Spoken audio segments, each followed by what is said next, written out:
That check, Mr. Bond. Not right there. That check, Mr. Bond. That check, Mr. Bond is ready to let's try another approach. That check, Mr. Bond. It's a shooting shot, Mr. Bond. Tremble arrives at the Casino Royale, where he meets up with Vesper and is briefed about his mission. A briefing that takes place in what appears to be an S&M themed car wash. Later that night, Tremble and Vesper watch Le Chiffre playing at the casino, and he realises that he is using special X-ray sunglasses to cheat. Oh, and that he's also doing contractually obliged magic tricks to keep his opponents distracted as well. Apparently it's something that Orson Welles demanded that he be allowed to do on set, and to actually keep it in the final cut of the film. I'm not entirely sure why these needed to be here. I mean, the tricks are great, and it is Orson Welles actually doing these magic tricks, and he's clearly very good at this. But illusions like this are really only impressive if you're seeing them live on stage. On film, where anything can be achieved through special effects and clever editing, they really lose their effect. I mean, we could perform a magic trick right now. The drink! Well, that was exciting. Oh, excuse me, madam. Sorry to keep you hanging around. Well, at least Orson is enjoying himself, probably because Peter Sellers had already walked out at this point. You see, there's shots of Orson Welles on camera, there's shots of Peter Sellers on camera, and there's literally only a few seconds of them on camera together, in the same shot, in the same frame, at the same time. Which is a bit odd, considering that they're supposed to be playing cards together at opposite ends of the same table. The reason for this is because the pair of them could not stand each other, and their shots had to be done separately, sometimes on entirely different days. Apparently this all stems from when a member of the royal family visited the set. Yes, Princess Margaret. Princess Margaret, the story goes that Princess Margaret was on a set visit, and she had previously met Peter Sellers. Okay. As part of I don't know whether or not it was part of a social function or a royal function or whatever. It might have even been another set visit, I'm not entirely sure. But the story goes that Princess Margaret completely and utterly blanked Peter Sellers and just went straight for Orson Welles. Now, here's the thing though. Can you really blame her? Well, it's Orson Welles. It's Orson Welles. If you saw Orson Welles in a room, you would go straight up to him. I mean, you might introduce yourself. Yeah, I mean, you might go past Peter Sellers and say, "Oh, Peter, you're right. I'm just going to go meet Orson Welles just for 2 seconds." I've not met him before. I've never met him before. It's Orson Welles. You would actually do that, and Sellers felt extremely slighted by this, and that just added, quite frankly, fuel to the fire. And for somebody with that type of personality, you realise, oh, hang on a minute, there's a bigger star than me. Yeah, and a bigger star who can make outrageous demands and have those demands given to him. So when you've got Orson Welles saying, I want to do my magic tricks, you're not really going to say no, are you? No, you're not. You're not going to say no. It was just another thing to add on to the rather chaotic nature of the film shoot. And a lot of reasons why Sellers would walk off the set for days, weeks at a time, and then not come back. Apparently, one story was he turned up late on set. I think Orson Welles must have shouted something across to him, sort of saying, "Oh, you're here! You finally turned up," or something along them lines. You know, Yeah. he's here! He's finally here! And Sellers just turned on his heel and walked straight back out again. Anyway, back to the film. Vesper steals the sunglasses, allowing Evelyn to eventually beat Le Chiffre in a game of Baccarat. Vesper is then apparently abducted outside the casino, and Tremble jumps into a car to pursue her kidnappers. This is also a section where racing driver Sterling Moss makes a cameo appearance, because why the hell not every other famous person from the 1960s has appeared in this bloody film already? Breathe. Thank you. You get the impression that at this point, oh right, insert car chase here. But instead, the film just cuts to showing that Le Chiffre, desperate for the winning check, has already captured Tremble and is beginning to torture him. Yeah, Sellers had probably buggered off at this point and not come back. So the car chase and subsequent method of his own capture remains a mystery. And how does Le Chiffre torture Tremble in this film? Not by pummeling his private parts with a piece of knotted rope like in the book or in the Daniel Craig version of the movie, although I'm sure that certain members of the cast and crew would have wanted to see that happen to Sellers at this point. And not even by taking a nutcracker to Bond's toes like in the 1954 version. Oh, no. Le Chiffre is going to torture Bond by way of him tripping absolute balls. Welcome to the 60s, folks. During one of these sequences that involve a cameo appearance from Peter O'Toole and a load of Scottish men with bagpipes and kilts, Vesper rescues Tremble, only to subsequently kill him.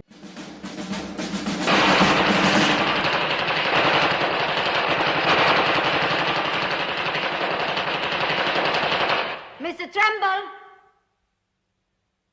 Never trust a rich spy.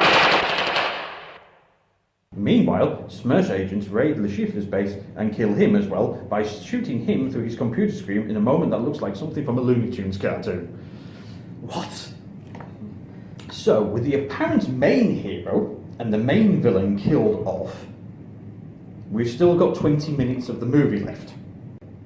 It's not as if the film has been so funny and silly at this point that you don't care how absurd this all is, and you're just happy to go along with the flow. It's just been an absolutely bloody confusing mess.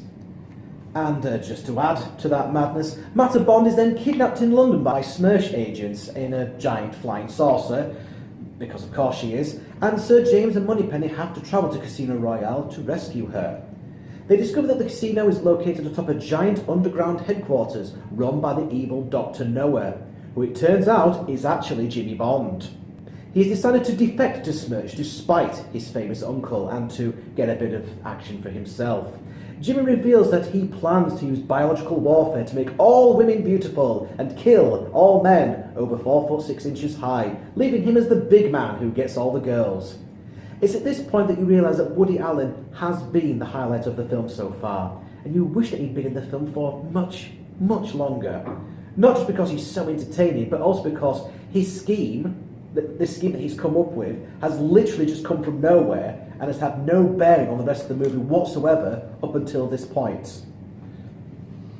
Jimmy has Sir James and Moneypenny taken away, and it is revealed that he has already captured some of the other agents, including the detainer, who he tries to convince her to be his partner in crime, and or in the bedroom, I would imagine. For his mad scheme to replace the world's leaders with robots, and for the little guy to finally get a break. A world free of poverty and pestilence and war. A world where all men are created equal. Where a man, no matter how short, can score with a top broad. Where each man, regardless of race, creed, color, gets free dental work and a chance of subscription buying of all the good things. Again, another mad throwaway gag that must have been rather expensive to do. What with the elaborate construction of the set, just for those few seconds. This one moment says it all about the production's attitude towards money, really. I mean, you could have made the same gag just by literally having the choir either wheeled in or wheeled off screen, or just having them walking into shot while singing. But if it's expensive, then it must be funny, right?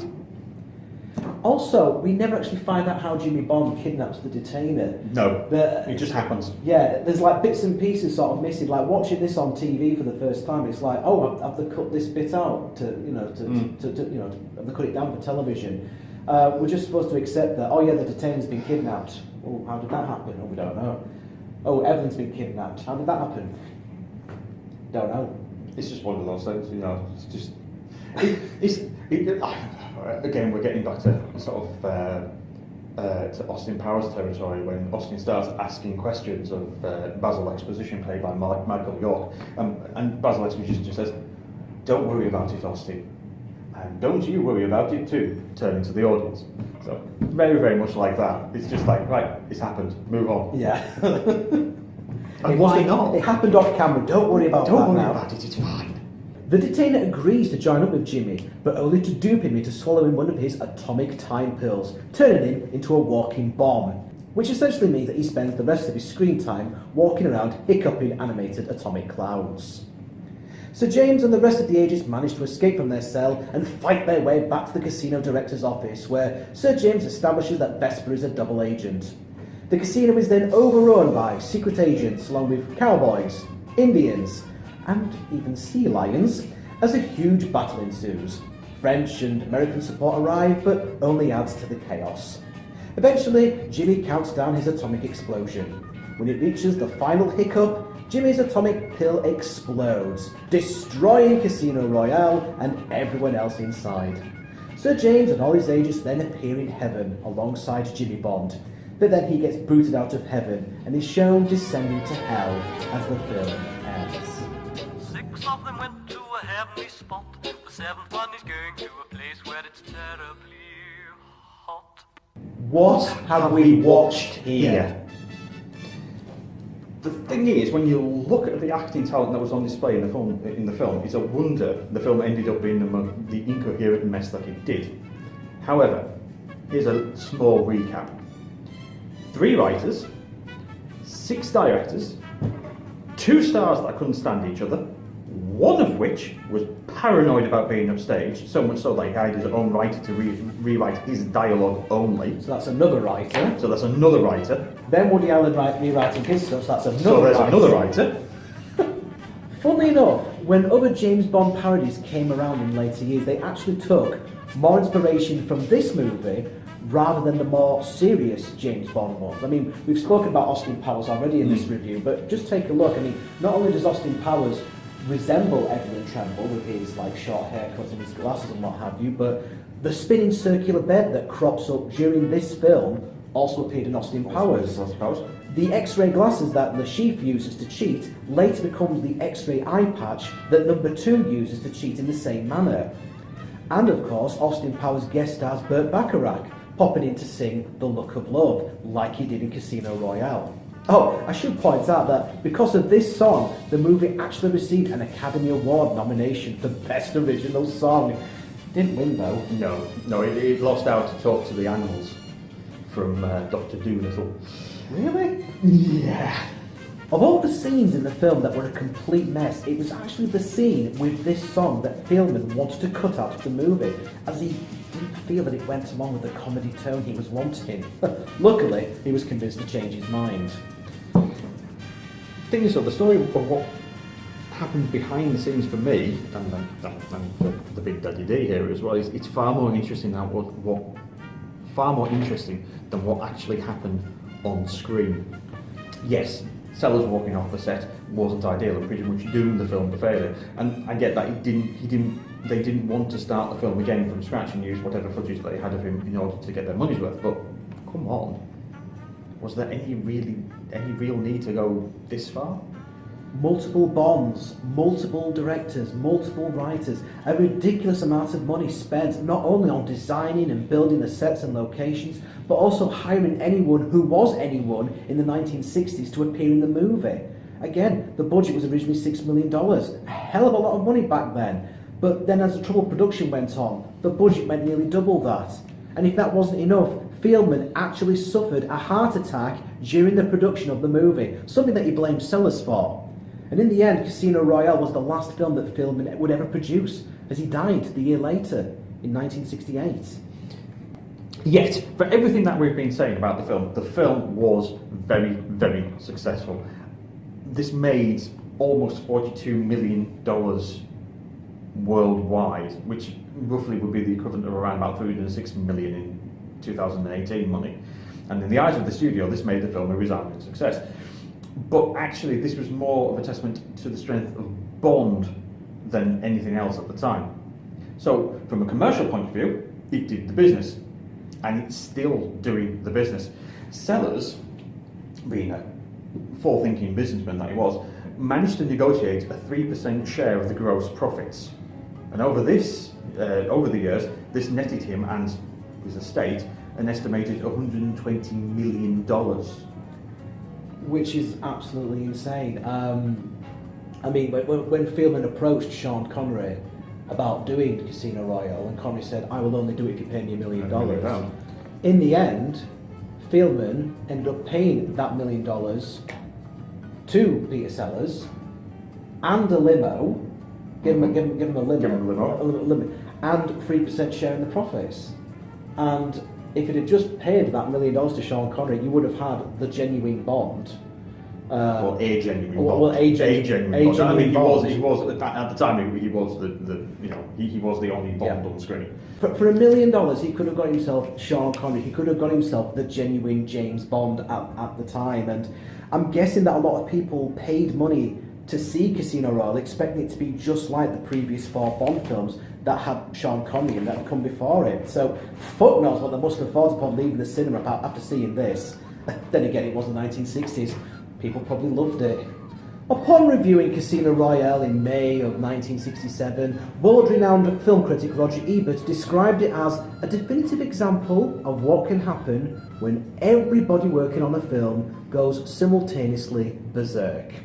It's just a shame that there was no documentary film crew capturing on film what went on behind the scenes. The making of this movie would make an interesting film in itself. All of the chaos would have been worth it if it had created a great movie at the end. I mean, the filming for Apocalypse Now is another movie known for its troubled production, but at least a great movie came out of it in the end. We didn't get that here. All the trouble that went on behind the scenes really shows in the finished film. Of course, all of the money that was spent really shows in the finished film, as well as the sets are huge and very lavish, but you do watch and wonder what is going on at times. Not to mention that as a comedy, it's a real letdown. Oh, it's just not as funny as it thinks it is. Yes, you do get some moments with David Niven, Woody Allen and Joanna Petit, and they are good for a laugh, but other times it's really not that good of a movie. I mean, these days, the film is a curiosity, an example of a film production out of control. It really must have been a collective sigh of relief when the Bond franchise finally got the rights back to make Casino Royale for themselves in 1999. And with the Daniel Craig version released in 2006, it was so far removed from what this version in 1967 was, they were probably hoping it would erase all memory of this version even existing from the public's subconscious. In a way, that's what has actually happened. Mention Casino Royale and everybody will think of the new version, a harder, grittier, meaner Bond, one that wouldn't be seen dead lying on a rotating circular bed, dressing up as Hitler, or being nervous around the ladies. So, we're back in the pub, and we finally get the drink. So, Casino Royale. A film that is a James Bond film, but at the same time isn't. Not really. No. Not really a James Bond film. It's an odd curiosity in James Bond lore. It's like that red-headed stepchild. It's the one that James Bond films don't want to talk about, but it's there. It's the one that you have difficulty loving, to be honest with you. And I mean, if you think about it, however, there are two. I mean, obviously, the James Bond franchise is anything by Eon Productions, and the two of them, both Casino Royale and also Never Say Never Again. They are curiosities, and that's it. I think while researching the film and what have you, I read a review from the mid-80s or something like that, where somebody said that people would have been genuinely let down whilst waiting for this film and then going to see it, whereas now it's more of a curio.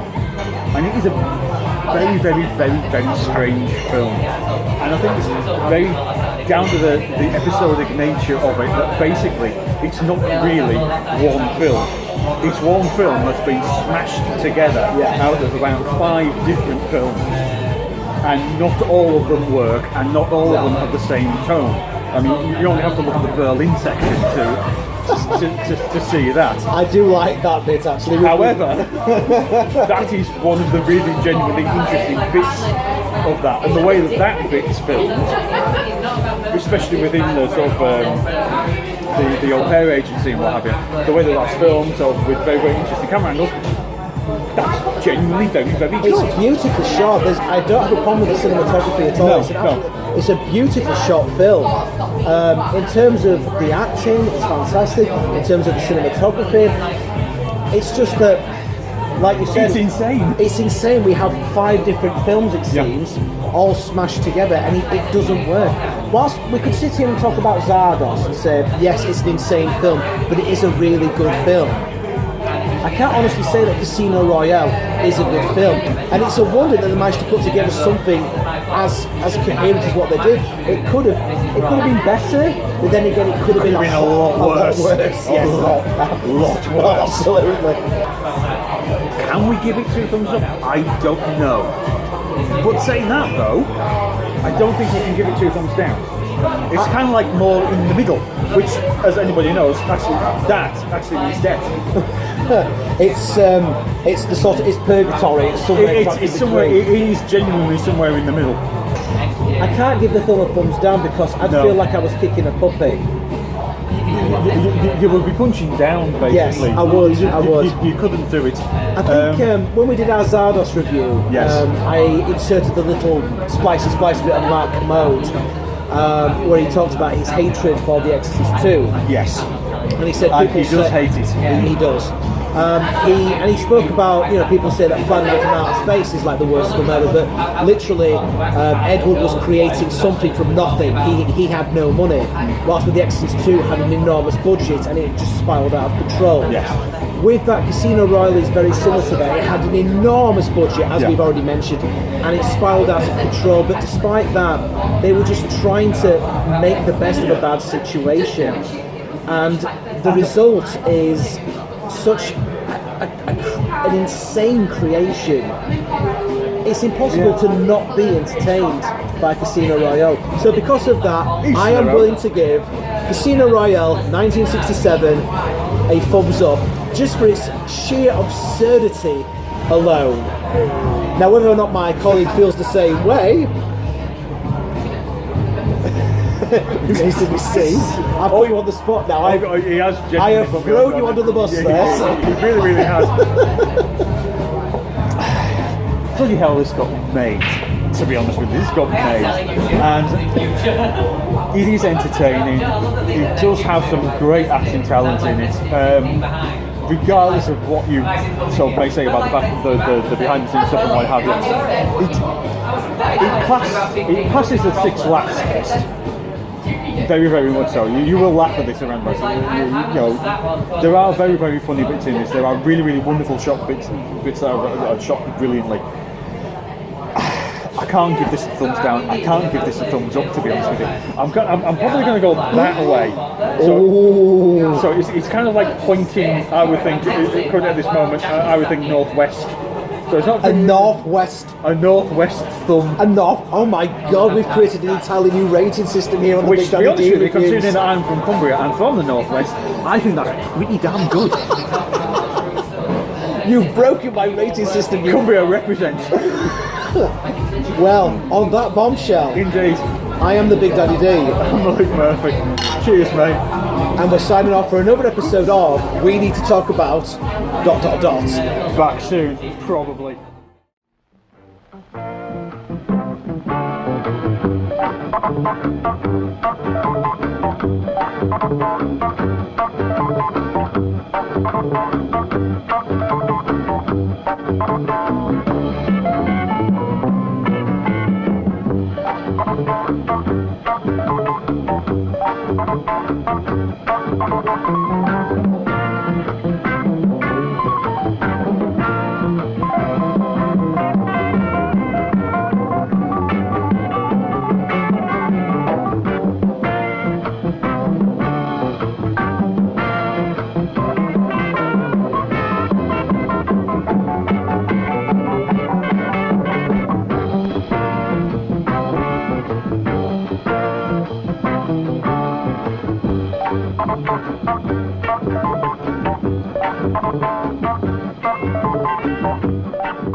I'm sorry I got you into this. Good heavens, Daddy, I couldn't have enjoyed it more. Good show.